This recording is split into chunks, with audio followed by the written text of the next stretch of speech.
గత బీఆర్ఎస్ ప్రభుత్వం ఏపీకి లొంగిపోయిందని సీఎం రేవంత్ రెడ్డి విమర్శించారు. కేసీఆర్ ప్రభుత్వమే ప్రాజెక్టులను కేంద్రానికి అప్పజెప్పిందన్నారు. కృష్ణా గోదావరి నదులపై ఉన్న ప్రాజెక్టుల వ్యవహారమంతా గత ప్రభుత్వం కేంద్రానికి అప్పజెప్పిందన్నారు. ఫిబ్రవరి 2, 2014 నాడు ఆమోదం జరిగిన సమయంలో కేసీఆర్ ఎంపీగా ఉన్నారని సీఎం రేవంత్ గుర్తు చేశారు. పునర్విభజన చట్టంలోని ప్రతి అక్షరం తనను అడిగే రాశారని కేసీఆర్ అన్నారన్నారు.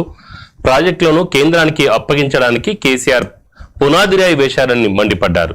ఈ చట్టానికి బీఆర్ఎస్ ఓట్లేసి మద్దతు తెలిపిందని గుర్తు చేశారు. ఈ చట్టానికి బాధ్యత కేసీఆర్, కేశవరావుదేనని తెలిపారు. చంద్రశేఖరరావు గారు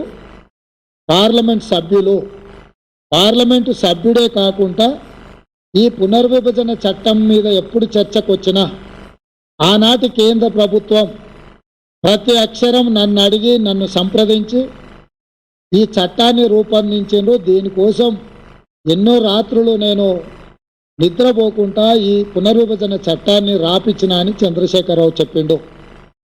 ఈరోజు మేము చంద్రశేఖరరావు గారిని సూటిగా ప్రశ్నిస్తున్నాం.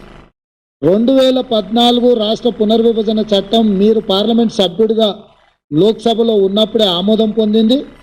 ఆనాటి ప్రభుత్వం మిమ్మల్ని అడిగి మీ సూచనల మేరకు, మీ సలహాల మేరకు మీరే ఈ పుస్తకానికి, ఈ చట్టానికి రచయిత, మీరే కథనం నిర్వహించి ఈ చట్టాన్ని తెచ్చిండ్రు.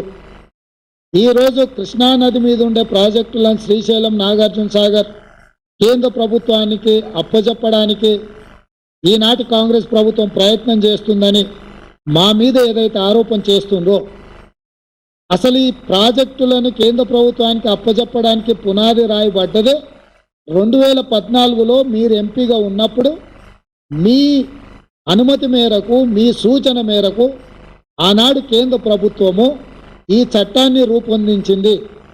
అంటే ఈరోజు ప్రాజెక్టుల అప్పగింత వల్ల తెలంగాణకి ఏదైనా నష్టం జరుగుతుందంటే ఈ చట్ట రూపకల్పనలో భాగస్వాములు, బాధ్యులు చంద్రశేఖరరావు, అదేవిధంగా కేశవరావు గారని నేను ఈరోజు ఆరోపణ చేయదలుచుకున్నా.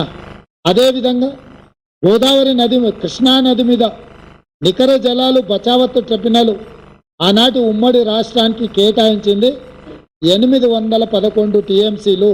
811 టీఎంసీలు ఆనాడు ఉమ్మడి ఆంధ్రప్రదేశ్, మహారాష్ట్రకు, కర్ణాటక, ఉమ్మడి ఆంధ్రప్రదేశ్కు పంపకాలలో ఉమ్మడి ఆంధ్రప్రదేశ్కు కేటాయించిన నీళ్లు బచావత్ ట్రిబ్యునల్ 811 టీఎంసీలు.